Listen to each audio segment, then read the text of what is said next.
Assalamualaikum warahmatullahi wabarakatuh. Gimana teman-teman kabarnya hari ini? Saya harap kalian baik-baik saja ya. Di video kali ini, saya ingin menyampaikan kepada teman-teman semua mengenai final test saya atau ulangan akhir semester dengan mata kuliah ilmu dakwah. Sebelum itu, perkenalkan nama aku Muhammad Hairani dengan NIM 220104010134 dengan dosen pengampu Ibu Rizkiatul Hasanah MSOS. Di video kali ini kita akan membahas 7 pembahasan tentang ilmu dakwah. Yang pertama itu ada landasan ontologis, epistemologis, dan aksiologis dakwah. Yang kedua ada relasi ilmu dakwah dengan ilmu lain. Yang ketiga paradigma ilmu dakwah. Yang keempat macam, model, pendekatan, media, dan metode dakwah. Yang kelima problematika dakwah masa kini. Yang keenam faktor hidayah dalam dakwah. Dan yang terakhir asar dakwah dan tahap-tahap perubahan perilaku mad'u.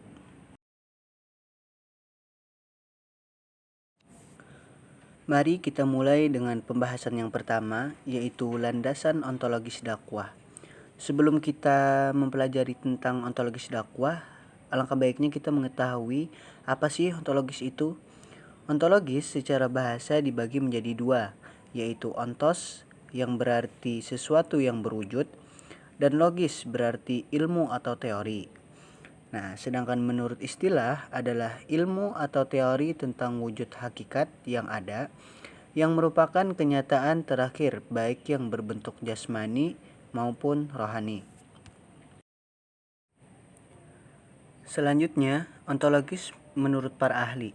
Menurut Jujun S. Surya Sumantri, ontologis membicarakan tentang apa yang ingin kita ketahui, seberapa jauh kita ingin mengetahuinya, atau dengan kata lainnya suatu pengkajian mengenai teori tentang ada. Sotriono dan Hanapi mengungkapkan bahwa ontologis merupakan asas dalam menerapkan batas atau ruang lingkup wujud yang menjadi objek penelaahan atau objek ontologis atau objek formal dari pengetahuan, serta penafsiran tentang hakikat realita atau metafisika dari objek tersebut, dan dapat menjadi landasan dari ilmu yang menanyakan terkait apa yang ditelaah dalam suatu pengetahuan serta berhubungan terhadap alam kenyataan dan keberadaan.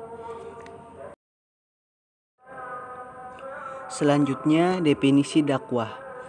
Secara bahasa, kata dakwah berasal dari bahasa Arab, yaitu da'a, yad'u, da'wan, du'aan, yang artinya adalah menyeru atau mengajak.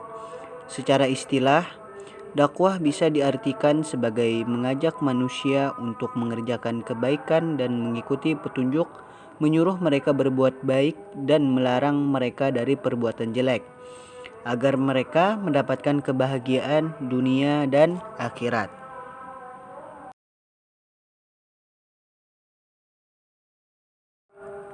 Selanjutnya, dakwah menurut Syekh Ali Mahfuz menyatakan bahwa dakwah adalah usaha mendorong umat manusia melakukan kebaikan dan mengikuti petunjuk agama, menyuruh mereka berbuat ma'ruf dan mencegah mereka dari perbuatan mungkar, agar mereka mendapatkan kebahagiaan di dunia dan akhirat.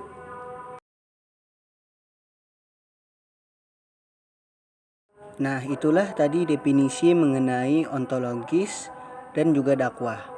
Jadi, landasan ontologis adalah menelaah apa yang hendak diketahui melalui penelaahan itu.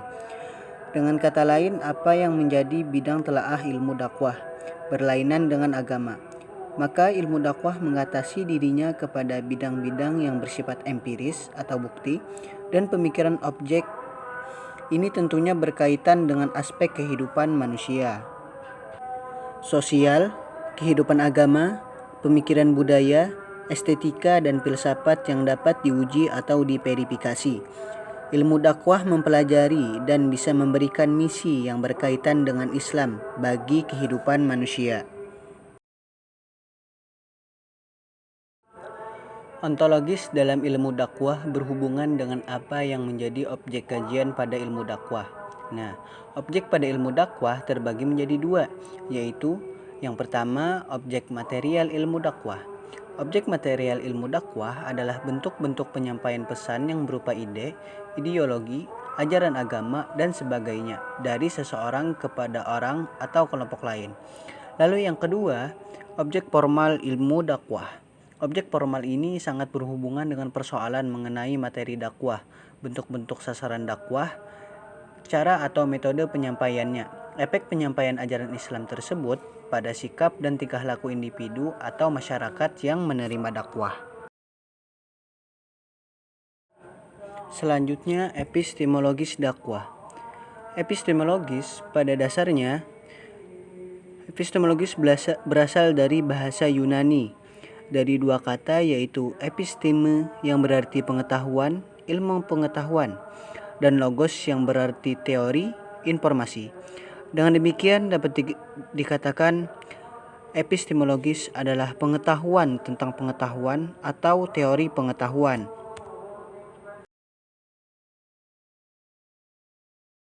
Selanjutnya ilmu dakwah menurut para ahli.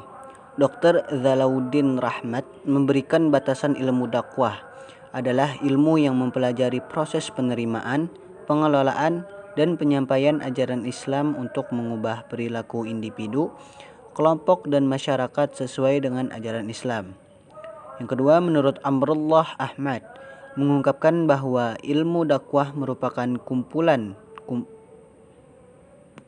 pengetahuan yang berasal dari Allah yang dikembangkan umat Islam dan susunan yang sistematis dan terorganisir mengenai manhaj melaksanakan kewajiban dakwah dengan tujuan berikhtiar mewujudkan khairul ummah.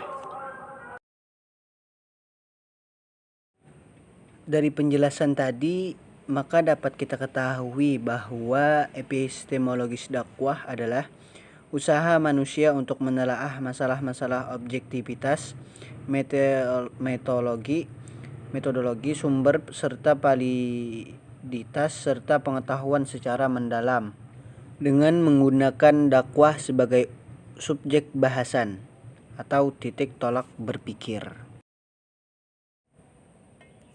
Selanjutnya, aksiologis dakwah. Aksiologis adalah istilah yang berasal dari kata Yunani, yaitu aksios yang berarti sesuatu atau wajar, sedangkan logos yang berarti ilmu. Aksiologi dipahami sebagai teori nilai. Aksiologi dapat diartikan ilmu pengetahuan yang menyelidiki hakikat nilai dari sudut pandang filsafat. Menurut Sambas, aksiologi ilmu dakwah adalah yang pertama, mentransformasikan dan menjadi madhaj atau kapiyah, mewujudkan ajaran Islam menjadi tatanan khairul ummah. Yang kedua, mentransformasikan iman menjadi amal soleh. Dan yang ketiga, membangun dan mengembalikan tujuan hidup manusia, meneguhkan fungsi khilafah manusia menurut Al-Quran dan Sunnah. Oleh karena itu, ilmu dakwah dapat dipandang sebagai perjuangan bagi umat Islam dan ilmu rekayasa masa depan umat dan peradaban Islam. Jadi, teman-teman sekalian, landasan aksiologi ilmu dakwah adalah nilai-nilai kebenaran teologis yang bersumber dari Al-Quran dan As-Sunnah yang harus diimplementasikan atau diaplikasikan dalam realitas kehidupan sosial, sehingga nilai-nilai tersebut menjelma sebagai rahmatan lil alamin. Ke pembahasan yang kedua, yaitu relasi ilmu dakwah dengan ilmu yang lain. Definisi ilmu dakwah. Ilmu dakwah adalah ilmu yang berisi cara-cara dan tuntunan untuk menarik perhatian orang lain supaya menganut, mengikuti, menyetujui atau melaksanakan suatu ideologi, agama, pendapat atau pekerjaan tertentu. Para pelaku dakwah di masyarakat banyak yang mengembangkan dakwah hanya melalui metode ceramah dan masih berkutat pada modal-modal dakwah yang telah berjalan bertahun-tahun dan belum menunjukkan perubahan yang berarti. Untuk itulah ilmu dakwah lahir sebagai jawaban atas pelaksanaan dakwah yang asal jalan. Ada dua bentuk pengembangan teori dalam ilmu dakwah. Yang pertama, pengujian teori. Teori yang telah ada diuji untuk kondisi yang berbeda. Selain untuk mengukur sebuah teori, tujuan pengujian teori adalah untuk mengembangkan konsep teori. Pengujian teori ini akan memunculkan teori baru dan teori lama menjadi teori besar. Yang kedua, pembentukan teori. Peneliti mendalami objek peneliti secara cermat lalu dia menemukan data kualitatif. Ilmu-ilmu bantu dalam ilmu dakwah. Yang pertama, hubungan ilmu dakwah dengan ilmu keislaman. Ilmu dakwah sendiri membahas tentang bentuk penyampaian ajaran Islam, dan inti ajaran Islam adalah akidah, syariah, dan akhlak, yang kemudian membentuk sebuah ilmu tersendiri, yaitu ilmu tauhid, syariah atau ilmu fiqih, dan ilmu akhlak yang disebut dengan ilmu agama Islam, dan itu semua merupakan bentuk materi dakwah. B. Hubungan ilmu dakwah dengan sosial. Ilmu-ilmu sosial menerangkan berbagai macam segi kehidupan individu dan sosial secara detail dan terperinci. Ilmu ini dapat membantu ilmu dakwah dalam memahami masyarakat tersebut. C. Ilmu dakwah dan ilmu-ilmu normatif dan metodologis. Yang dimaksud dengan ilmu-ilmu normatif ialah ilmu-ilmu yang membicarakan bagaimana seharusnya sesuatu itu, sebagaimana kebalikan dari ilmu-ilmu positif yang membicarakan suatu menurut apa adanya. Pembagian ilmu-ilmu normatif. Yang pertama, ilmu dakwah dan ilmu penelitian atau riset. Yang kedua, ilmu dakwah dan logika. Yang ketiga, ilmu dakwah dan bimbingan penyuluhan. Dan yang terakhir, ilmu dakwah dan ilmu retorika. Ke pembahasan kita yang ketiga yaitu paradigma ilmu dakwah. Paradigma ilmu dakwah terdiri dari teori sistem dakwah dan teori proses dakwah. Masuk ke yang pertama yaitu teori sistem dakwah. Menurut Dr. Iskandar Wiryokusumo, memberikan definisi sistem sebagai suatu organisasi dari kumpulan komponen yang berhubungan satu sama lain. Iskandar Wiryokusumo 1988. Jadi untuk teori sistem dakwah ialah suatu komponen-komponen yang berhubungan dengan tujuan terbentuknya suatu keinginan keberlangsungannya dakwah tersebut. Nah, jadi teman-teman, teori sistem dakwah itu adalah isinya itu tentang komponen-komponen supaya dakwah itu berlangsung dengan baik. Komponen-komponen itu ialah yang pertama, dai atau subjek dakwah. Subjek dakwah adalah pelaku kegiatan dakwah atau dengan kata lain orang yang melakukan dakwah yang merubah situasi sesuai dengan ketentuan Allah. Yang kedua, mad'u atau objek dakwah. Secara etimologi, kata mad'u berasal dari bahasa Arab, diambil dari isim maf'ul, kata yang menunjukkan objek atau sasaran. Menurut terminologi, mad'u adalah orang atau kelompok yang lazim disebut dengan jamaah yang sedang menuntut ajaran agama dari seorang dai, baik mad'u itu orang dekat atau jauh, muslim atau non-muslim, laki-laki atau perempuan. Komponen yang ketiga yaitu maddah atau materi dakwah. Maddah dakwah adalah isi pesan atau materi yang disampaikan dai kepada mad'u. Secara umum, materi dakwah dapat klasifikasikan menjadi 4 masalah pokok, yaitu masalah akidah atau keimanan, yang kedua masalah syariah, yang ketiga masalah akhlak. Lalu yang keempat, wasilah atau media dakwah. Media dakwah adalah alat atau sarana yang digunakan untuk berdakwah yang dipakai oleh dai kepada mad'u dalam penyampaian dakwahnya, dalam penyampaian pesan dakwah. Lalu yang kelima yaitu thariqah atau metode dakwah. Metode adalah suatu kerangka kerja dan dasar-dasar pemikiran untuk mendapatkan cara-cara yang sesuai dan tepat untuk mencapai suatu tujuan. Jadi metode dakwah harus kita pikirkan bagaimana cara berdakwah yang menyesuaikan dengan objeknya tadi atau mad'unya tadi. Yang keenam, athar atau efek dakwah. Athar itu sendiri sebenarnya berasal dari bahasa Arab yang berarti bekasan atau sisa atau tanda. Jadi ketika kita memberikan dakwah kepada orang-orang, kita harus memberikan efek kepada mereka. B. Teori proses dakwah. Proses dakwah Rasulullah Shallallahu Alaihi Wasallam. Agar bisa tercapai tujuan, Rasulullah melakukan metode dakwah secara sembunyi-sembunyi dan terang-terangan. Hal ini bertujuan agar bisa menyampaikan sampai ke semua masyarakat Islam. Dakwah yang dilakukan secara sembunyi-sembunyi tersebut menyeru agama Islam kepada kerabat, sahabat, dan orang sekitar Rasulullah. Proses dakwah di zaman sekarang. Dakwah sebagaimana perantara dalam menyerukan kebaikan dan keislaman tidak terkesan menakutkan atau hanya dapat dinikmati oleh kalangan tertentu. Figur pendakwah yang cerdas dan bijak menggunakan budaya dan kearifan lokal terbukti menjadi penyuluh masyarakat. Mereka mampu mengenalkan dan mengajarkan nilai-nilai luhur agama secara baik dan persuasif. Manfaat dan pengaruhnya terbukti hingga sekarang. Generasi muda harus mampu memaksimalkan kemajuan teknologi untuk sesuatu yang bermanfaat, bukan sebaliknya. Menyalahgunakannya untuk memicu keributan atau menimbulkan keresahan.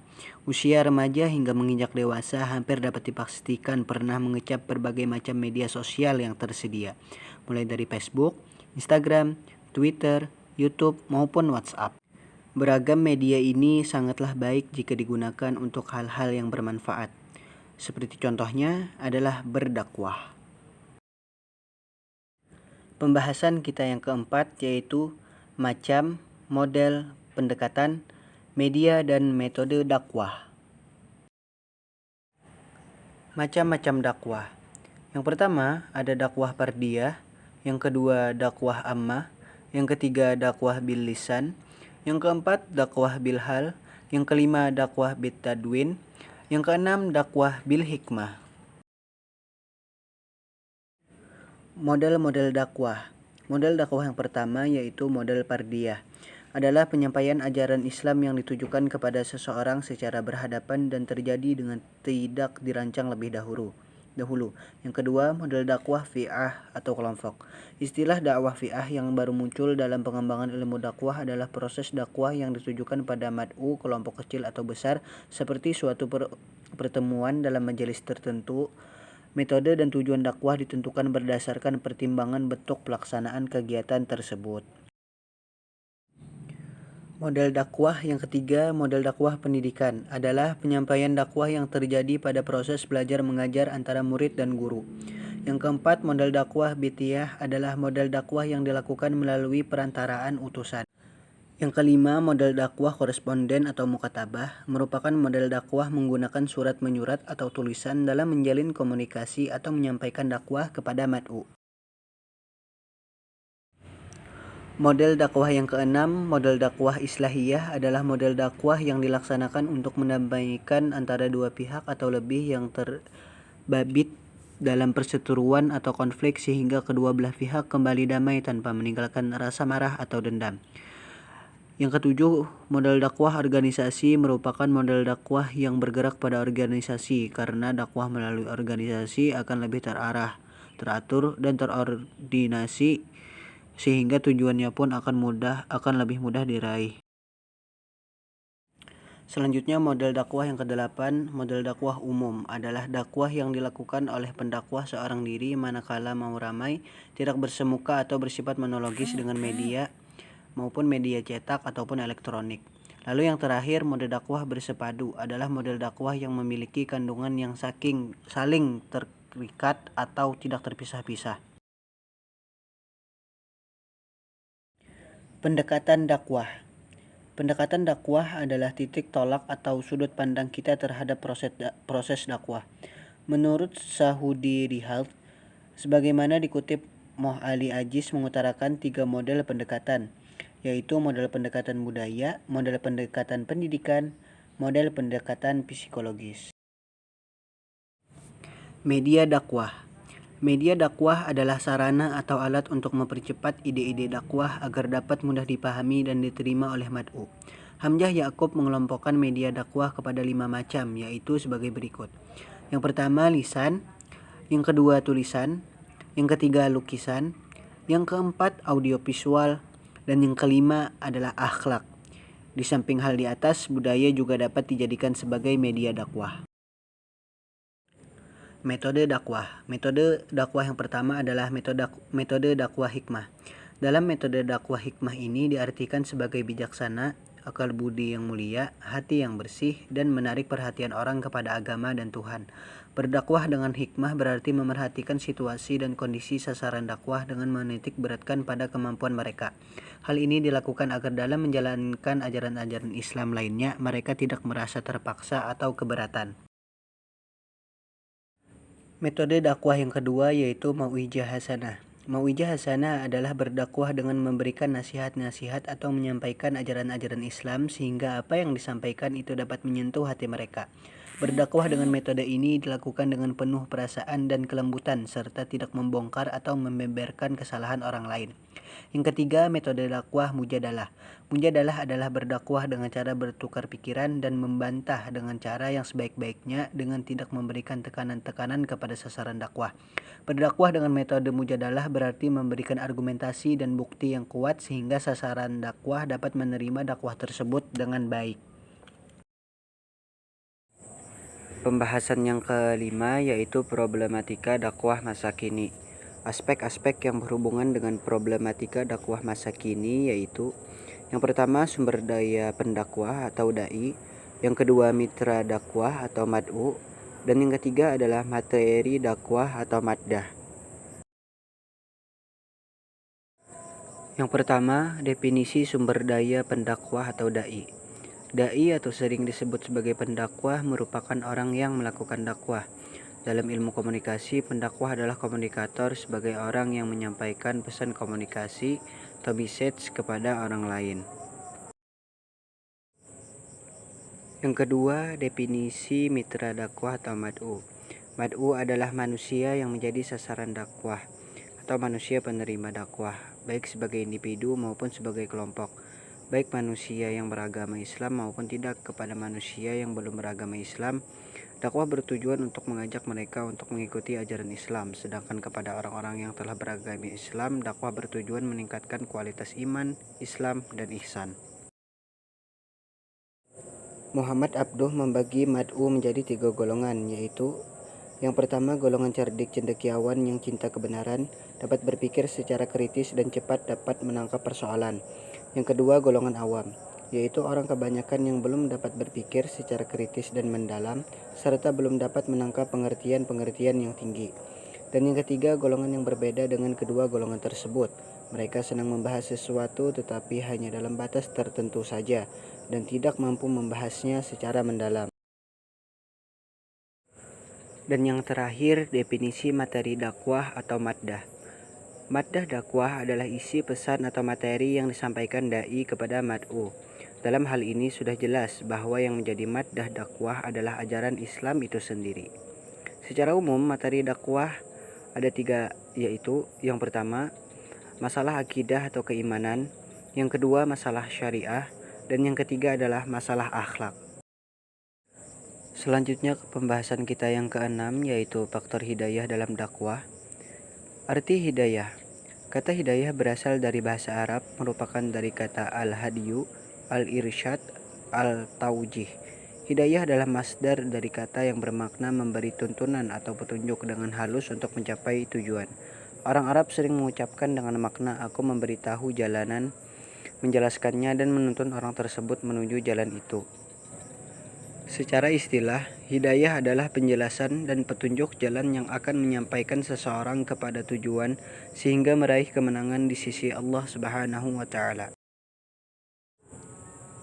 Al-Qasimi berkata bahwa hidayah adalah petunjuk atau al-irsyad kepada kebaikan, baik dalam bentuk ucapan atau perbuatan. Irsyad dari Allah Subhanahu wa taala merupakan kedudukan yang diperoleh secara berangsur-angsur. Menurut Al-Alusi dalam kitab Ruh Al-Ma'ani, menerangkan bahwa hidayah merupakan suatu petunjuk dengan kelembutan untuk menunjukkan bimbing seseorang agar dapat mencapai maksud atau sesuatu yang terkandung dari petunjuk yang telah diberikan. Macam-macam hidayah. Al-Maraghi tahun 1953 membagi hidayah dalam 5 jenis, yaitu yang pertama, hidayah ilham atau petunjuk ilham.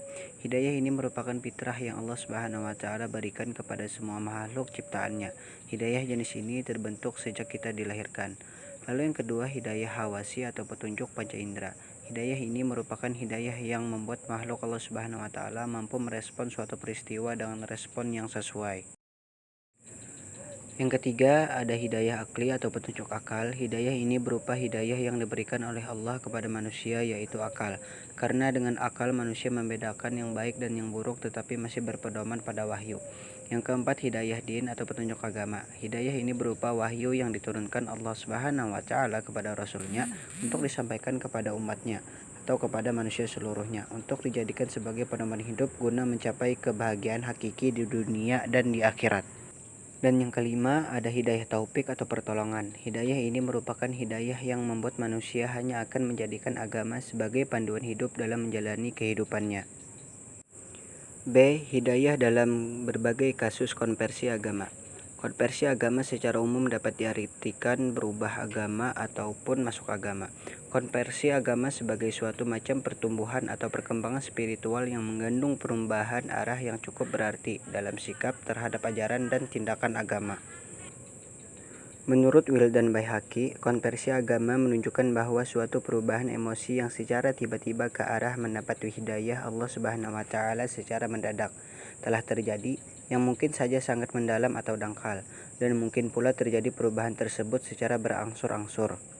Menurut Max Herich, konversi agama adalah suatu tindakan di mana seseorang atau kelompok orang masuk atau berpindah ke suatu sistem kepercayaan atau perilaku yang berlawanan dengan kepercayaan sebelumnya. Para ahli agama mengatakan bahwa yang menjadi faktor pendorong terjadinya konversi agama adalah petunjuk ilahi. Pengaruh supranatural berperanan secara dominan dalam proses terjadinya konversi agama pada diri seseorang atau kelompok. Dalam pandangan Islam pun, penyebab terjadinya konversi agama dapat disebabkan oleh faktor hidayah Allah Subhanahu wa taala dan kebiasaan.